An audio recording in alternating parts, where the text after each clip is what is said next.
So I've been trying to figure that out from day one of how do I, because we have a lot of employees and we've had a lot of employees come through. We've had a lot quit. I've tried everything from like quote throwing money at them and paying them as much as I physically can, but then they end up quitting.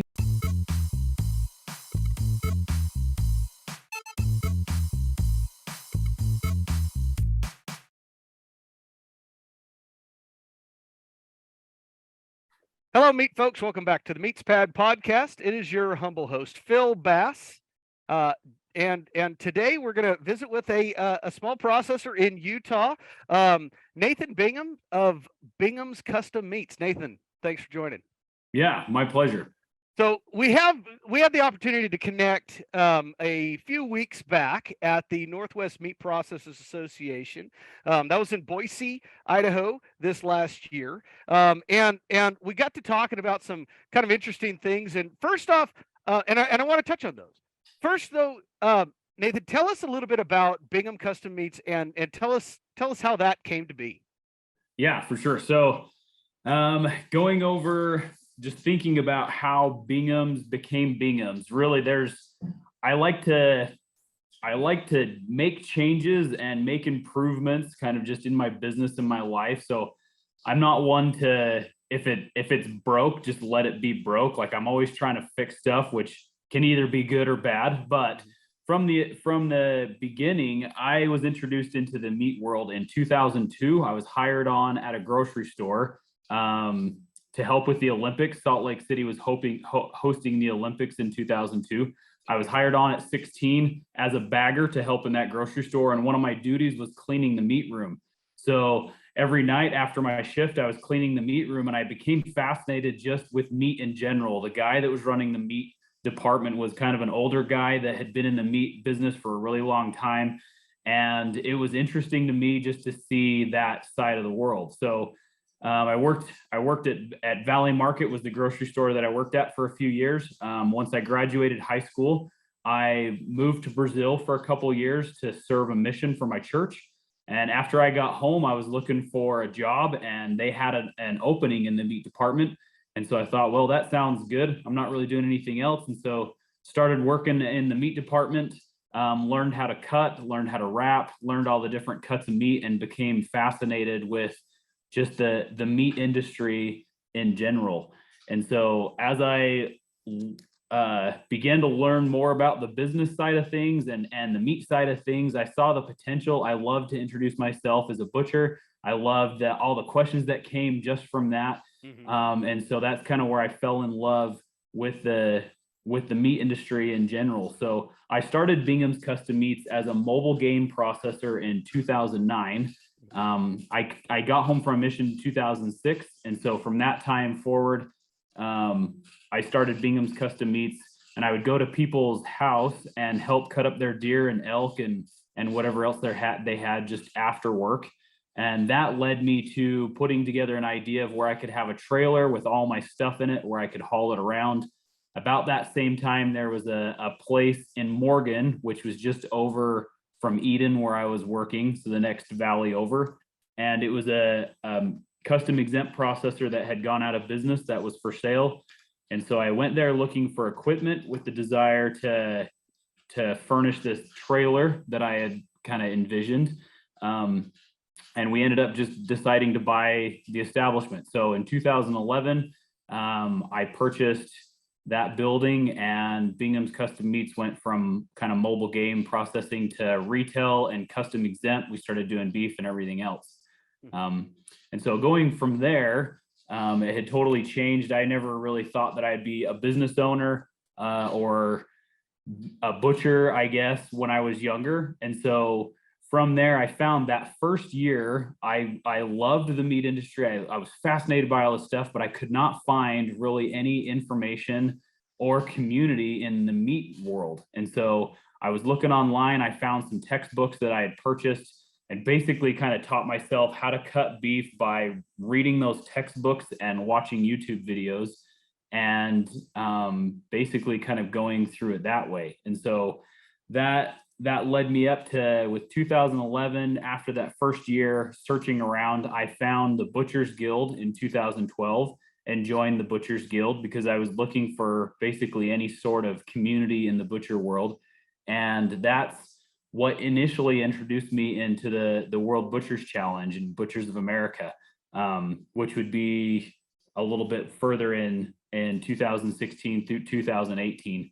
And so with this newfound fraternity of the Butchers Guild, I started finding a little bit more contacts, a little bit more friends.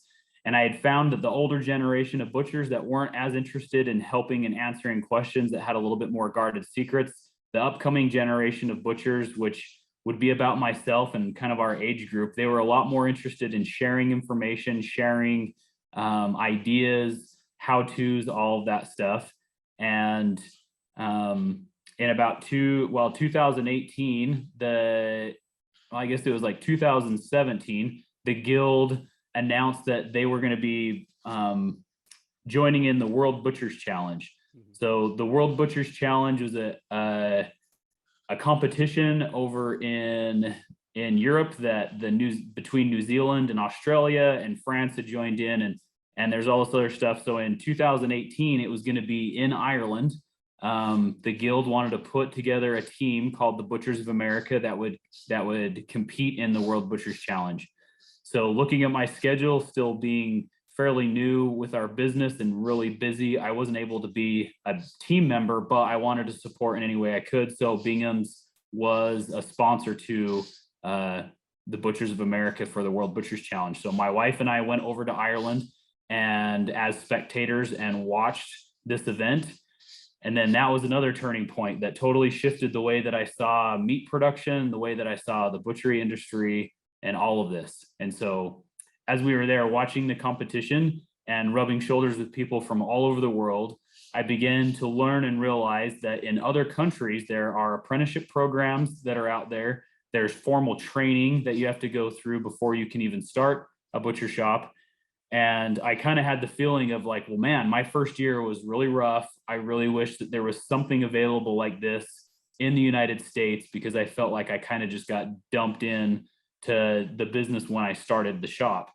And so that started changing my perspective of as a butcher and a business owner, I want to create something that is going to be able to help further butchers and butchery and kind of my shop going forward.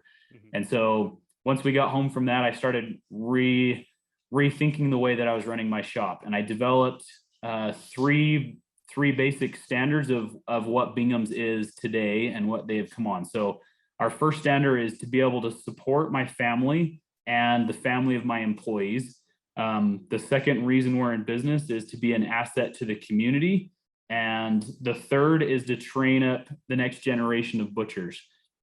And so at this moment, everything in those three basically that we did as a business revolved around those. So as we grow as a business, I want to make sure that those three core principles are addressed. If anything compromises any of those, then I would have to really sit down and think if that's what I want to do going forward as a business.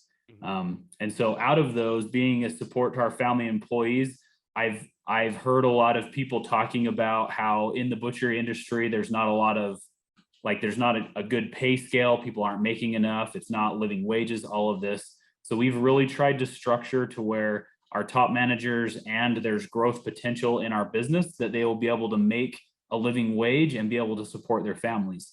And so a lot of the way that we advertise, a lot of the way that we price our products, I've got that in mind.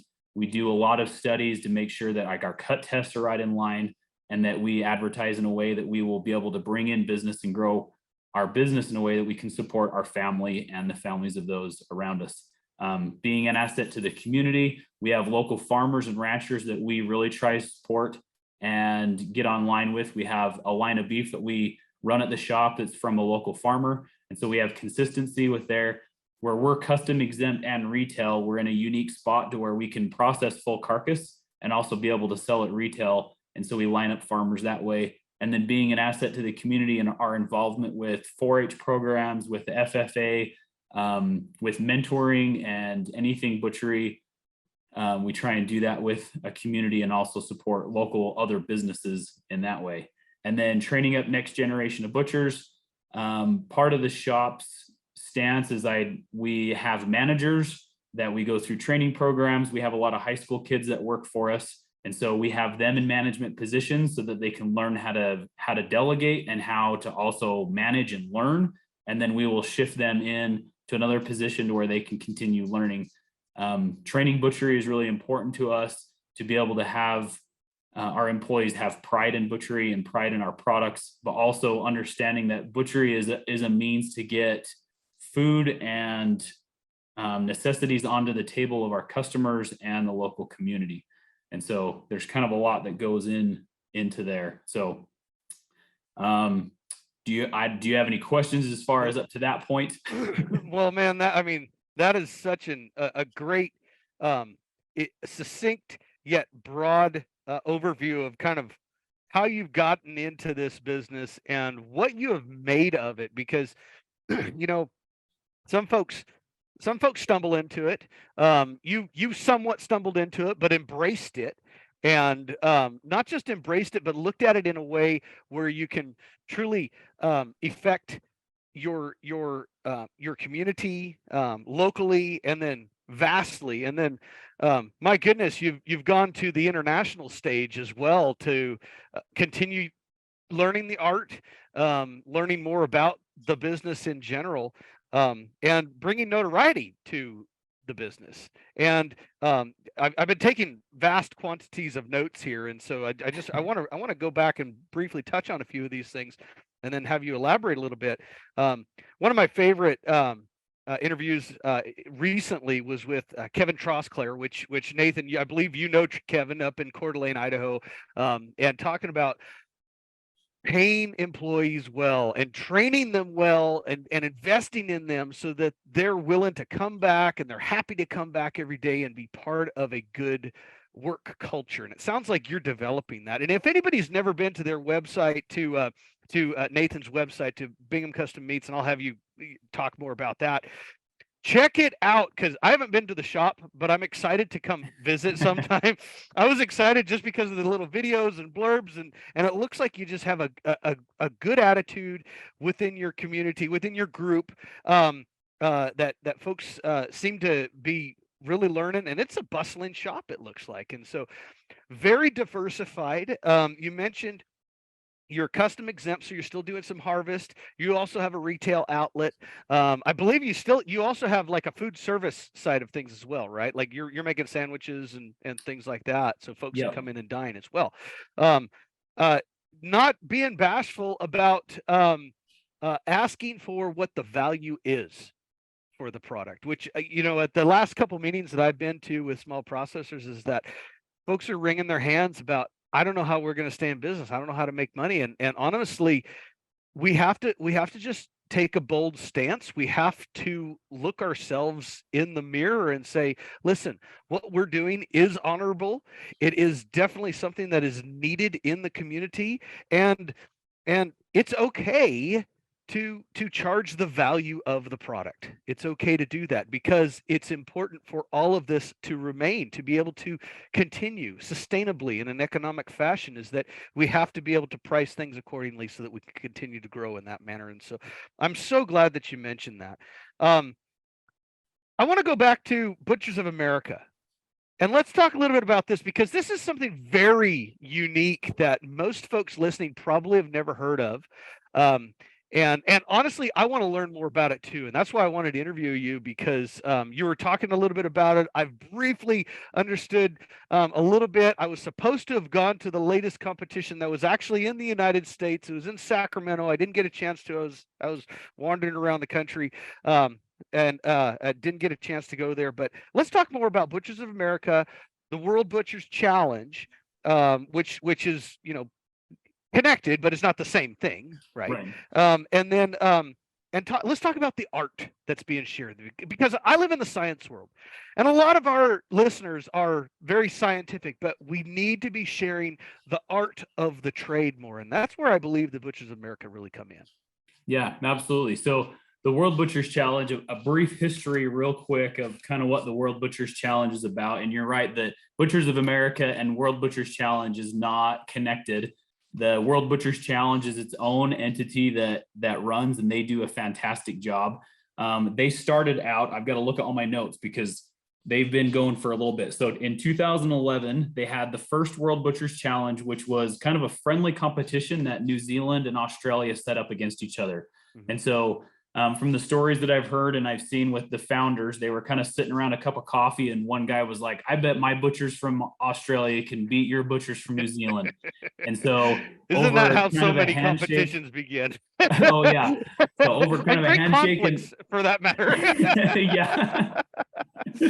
So they had a handshake, and I think the bet was like a thing of whiskey, and then just the pride of like, my 6 can beat your 6 or my 4 or whatever it was.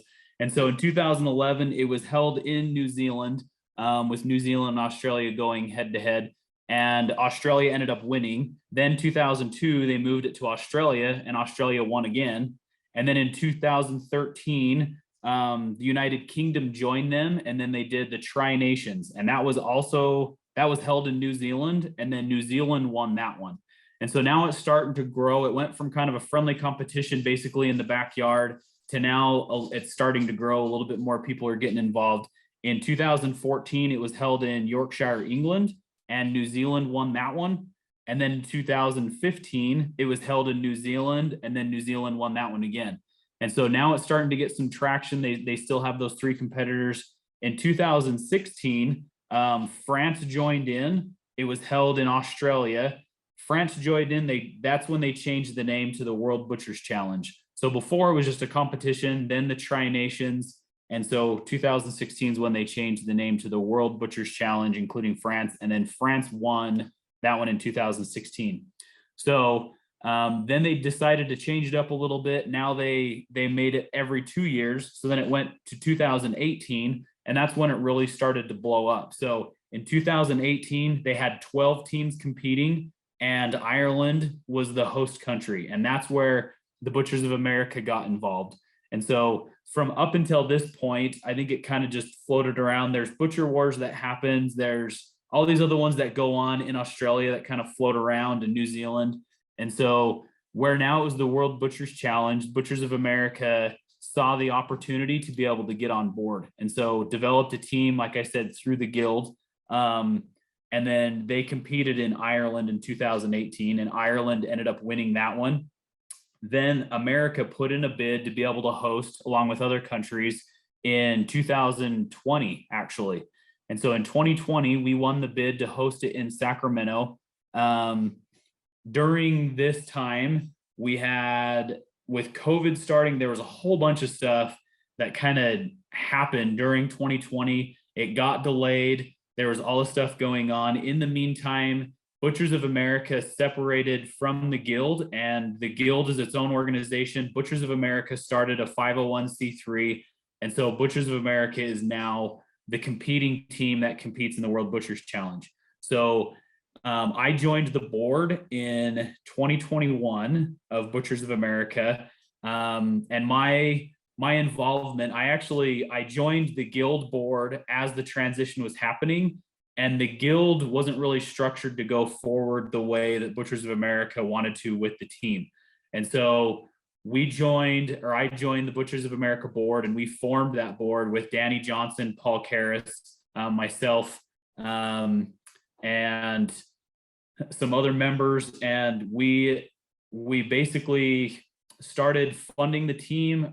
We brought in sponsors, and that's been one of the really hard things. So on a world stage, bringing in butchers from all over the world, or all over the country, to be part of Butchers of America, we don't want to be viewed as like we're the best butchers in America, but we're the ones that basically knew about it, which was a struggle because trying to get that information out has been hard. I've had so many people who are like, well, I bet I'm a butcher or a better butcher than you, but I didn't even know this was happening. And I was like, well, yeah, I know. That's why one of my jobs was trying to get the social media out, trying to connect with butchers, let people know that this even exists. But at the end of the day, we needed 6 competitors. And so the 6 we had were the 6 that we kind of ran with. So we tried our best to try and let everybody know about it.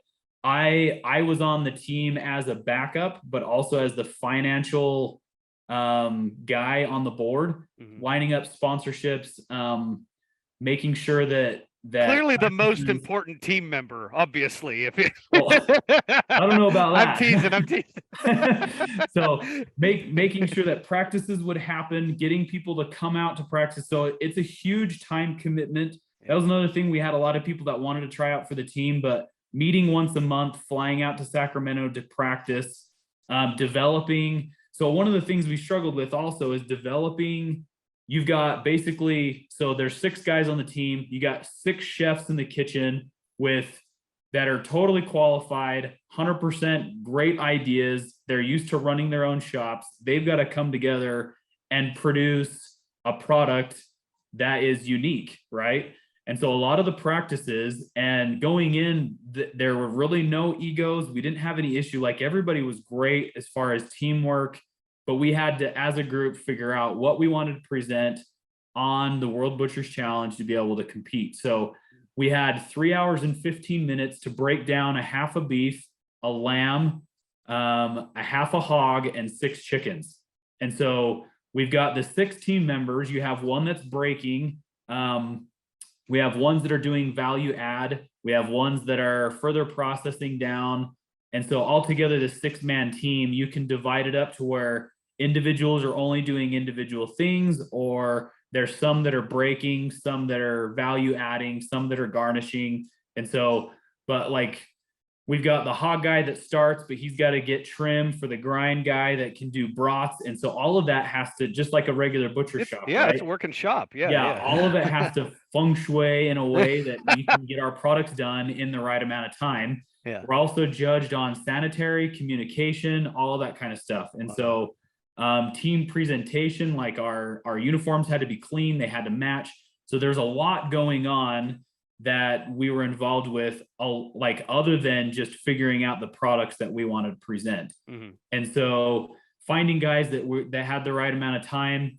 At the end of the day, I was an alternate to begin with. We did have a couple guys on the team that weren't able to compete, that we were able to bring other guys in, and I stayed as an alternate all the way through. So I was never on the competing floor, but I ended up being as a manager and an alternate in case on that last day somebody got sick, right? Yeah. So in 2020 is when it was supposed to compete. Because of delays, we ended up competing in 2022 in Sacramento, and that's kind of when everything went down.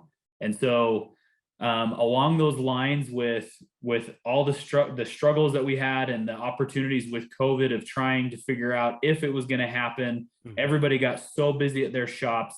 And even in Bingham's in 2022 to now, our dynamic completely changed. We almost overnight, just like everybody else, got so busy, and our production went from like where it was to 10 times the amount of process going through. We had so many animals coming in. Our kill schedule even now is a year and a half out. And so organizing all of that, plus trying to figure out what we're going to do with the team was a juggle. And so going forward, we have a lot of stuff that we're developing, focusing on.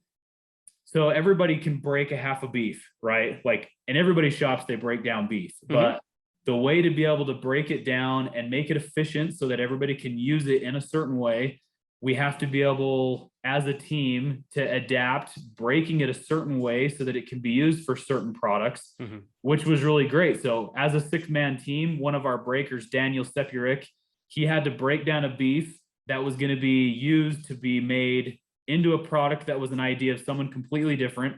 So then he had to figure out how to break it down that way and be efficient at it, so that it could be used for a product that was made up by somebody that isn't breaking the beef, that, you know what I mean? And so, so all of this communication, what it did for butchery is it opened all these doors and all these ideas and all these windows of, there are so many different ways that you can create products, that you can innovate, and that you can be able to help educate the consumer. One of our value add guys on the team is Mitchell, and he has a chef background. And he, at practice, he'd be talking about all the chef stuff, and I was just like, I have no idea what you're talking about. He's talking about all these things that would go in. So because of that, now I've started learning how to cook a little bit better, developing recipes, how to convey that, which makes you a good rounded butcher to be able to sell the product and educate your customers on it. Absolutely. And so one thing the World Butchers Challenge and Butchers of America has done for me personally in our shop is how to figure out how to open up and innovate all of these all of these opportunities that we have to be able to like further products, generate new ideas, which goes back to where you said learning the value of what your product is and not undervaluing yourself as a butcher is huge, because you have to stay in business, and it's not, you're not going to take advantage of your customers, hopefully, but you have to realize at the end of the day, the price of the beef that was raised by a farmer, the price that you're paying your employees to cut it up is worth something. And so knowing what that value is and rolling over the customer and having the consistency and quality is huge. Yeah, well, and that's something that we mention here all the time on MeatsPad, is that consistency and quality. If you have those two going hand in hand, oh my gosh, I mean, it's an unstoppable business. And we have seen this greatly in the beef industry with the movement of additional marbling over the years. I think we're seeing it in the other species as well. But the value continues to improve for the product, because I believe we're meeting that demand of the consumers with the consistency and quality. If folks know what to expect and expect that high that high level of service and that high level of quality of the product, it's a really good business model. And so it sounds like you're following along those. It sounds like the World Butchers Challenge is the conduit to bring together the Butchers of America to allow for a lot more of that just sharing of knowledge, which is so cool. And you know, yes, I can break down a side of beef. I'm sure there are thousands of people out there who can cut it way better than I can, and I love learning from them. And this is that opportunity, right? It seems like it's also it's kind of a spectator sport as well, right? Oh like yeah. Folks can come and watch and hopefully are also learning along those lines. And so, I mean, I was writing down the notes. What are the judging criteria? You've already mentioned that, I guess more so, how can folks get involved in Butchers of America? Yeah. So for any more information about World Butchers Challenge, go to their website, worldbutcherschallenge.com, and you can see the history. You can see the teams that are participating, all of that kind of stuff. For how people can get involved with Butchers of America is going forward. So they are actually going to announce the next competition and the date tomorrow. So that'll be the 16th. So 16th of May. They're gonna the 16th of May, they're gonna announce when and where the next competition is gonna be held. Okay. And so right now we are ramping up to be able to get our team ready. And we will be announcing, I guess I can talk about it here, and then as well as on our Instagram and Facebook, we will be, or Instagram for Butchers of America, we will be posting and announcing that we are going to be building our next team and also furthering butchery in America by doing the American Butcher Challenge that we will do, hosted by Butchers of America. So we're putting this together. It's going to be a competition this September in Sacramento as part of the Field to Fork Festival that they do in Sacramento, or Farm to Fork Festival in Sacramento. So that'll be toward the end of September in Sacramento. Okay. So we will have some more information on that we will post on our website, butchersofamerica.org, as well as our Instagram at Butchers of America. So what people can do to get involved, reach out to us through our website, reach out to us through our Instagram, keep sharing videos that we post, or keep posting videos. Like you said, one of the great things about this platform with social media has been able to expose and help butchery advance at an accelerated rate over the last couple of years. So there's a few groups on Instagram, especially, that focus on like the Big Butcher family and connecting people with ideas and insights. And yeah, everybody can break beef. Occasionally I'll get comments of like, oh, I could do that better. And my response is, I bet you probably can. I don't know what I'm doing. I'm just doing what seems to be most efficient. And I'm trying to learn from everybody else. Yeah. Well, and it's always going to be unique to the individual business too. Oh, right. There's a lot of guys out there that it makes a lot of sense to hunk and chunk like we did in the 50s and avoid all the value added cuts. And then there's a lot where it makes a lot of sense to take the extra time and do individual muscle fabrication and cut it down to the more unique pieces that are highly desirable in a single muscle format. And so it just kind of depends on the business in that regard. So I want to we should probably land this plane shortly, but I want to ask you one more question that I think you have good insight on, and it has a lot to do with the training that you're doing, because I don't care which meat processor I talk to, there's always the question of labor and how do we get more people involved and how do we get folks to stick around. And I believe personally, I believe the interest is there. We just got to go out there and go fishing. And we need to go catch those folks and bring them into the fold, into the community of butchers, like you say. What is the interest, in your opinion, with the younger folks in the butchery trade? How do we get them involved? Because it's kind of a catch-22. How do we get them involved? And how do we keep them there? Yeah, that's a great question. That's the golden question, right? So I've been trying to figure that out from day one of because we have a lot of employees and we've had a lot of employees come through. We've had a lot quit. I've tried everything from like, quote, throwing money at them and paying them as much as I physically can, but then they end up quitting, or giving them so many opportunities, they end up maybe getting overwhelmed and quitting. I don't know. So my goal now is what I try to do is make sure that the employees feel their value. And so we do a monthly managers council managers council that we do, where I bring all my managers in. We talk together. This is where the business is. This is where it can go. These are opportunities. These are sales that are coming up, all that kind of stuff. So I have my main managers that are involved with that council meeting. So it's not just coming from the business owner. This is what we're doing. This is what we're going to do. At the end of the day, it's my and my wife's decision of how we run our business. But I want to make sure that my employees know that they're valued and that their opinions have value. Yeah. During that manager council, we also do trainings because information and training is the key. So I had mentioned to you earlier where we use the MeatsPad podcast for training during those. Yeah. So we reviewed in our last training, we listened to the one, I can't remember who you interviewed. You talked about the top sirloin. And Sierra Jepson. Yes. Yep. So fantastic interview. She would be happy to know that we actually are going to start merchandising that muscle.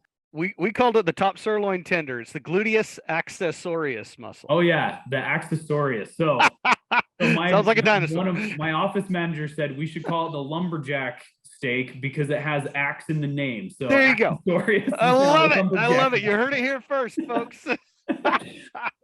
So because of that, we've like tried other things. There's other podcasts that we'll bring in and listen to as far as all that. So I really appreciate what you guys are doing with MeatsPad, because it helps me as a business owner and a butcher be able to educate my staff. And so my whole goal with all of this is try to get them to hopefully recognize and know that they want to be in this industry. And so that way they'll start being more invested in it. We also do with our younger staff, we do parties where we have them come to our house and we play Mario Party and whatever else, because it helps them connect, not at work, on a different level. And so we can build up that team camaraderie. We also have built in our management of different tiers that they can be involved with. If you pass off certain things, you can get bump in pay. There's a lot of stuff like that we have that's available for them. We do with our retail, with our managers, we have sales, what's that called? So we do a percentage of our sales that we did for the quarter, and we give it back to our managers as a bonus. Oh, okay. So that way, kind of like a commission almost then. Kind of, yeah. So to incentivize them to keep trying to cross-sell, to keep producing, to stay caught up with products. We launched a vending machine that we've got in locations that we sell our bombs out of. So we're now the bomb vending machine guys. We sell stuff online. We ship stuff. You might want to explain what a bomb. Oh yeah. So thank you. So we developed a product. We call it the bacon bomb. Okay. It's a roast that's bacon wrapped with different stuff in them. We've got 9 or 10 different items. So you can go on our website, binghamscustommeats.com, and see a lot of those items. But that's been an item that is really popular. The whole background behind that is I wanted to create a product that our customers just needed to open out of a bag, put it in the oven, follow the instructions, and they'd have like a gourmet meal.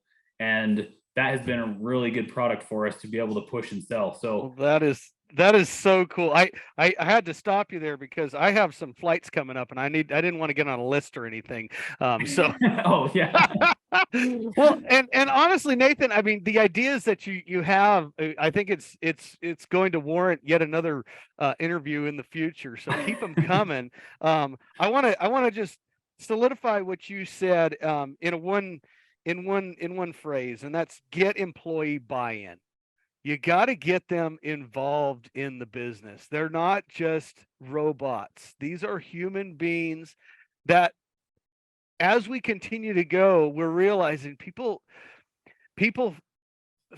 if they feel valued, then that's worth way more than money. And money helps, but it's not the end. And if you make your employees and you make them feel as like partners in the business, and have their buy-in, man, you can get a lot done that way. And so I think it will warrant another visit in the future. Nathan, I think we better wrap this one up for the time being, but I really appreciate it. I appreciate all you've shared about the Butchers of America, the World Butchers Challenge, about the business. And folks, go check out Bingham Custom Meats. What's the website? So binghamscustommeats.com. And that's And then our Bingham's with an Instagram. S. Yep, Bingham's with an S. Okay, all right. Yep. Check Instagram, that out. Bingham's Custom Meats, and then our Facebook as well. So, and YouTube channel. We have, as part of that training, we put on our YouTube channel the training videos that we make for our employees. So that is so awesome. Not only are you creating product, you're creating content, which is that's the full thing right there, guys. So wow, awesome business model. And I think any processor listening to this, large or small, should be able to take something out of this conversation. And Nathan, I really appreciate your time with us today. yeah, absolutely. My pleasure, Phil. Thank you.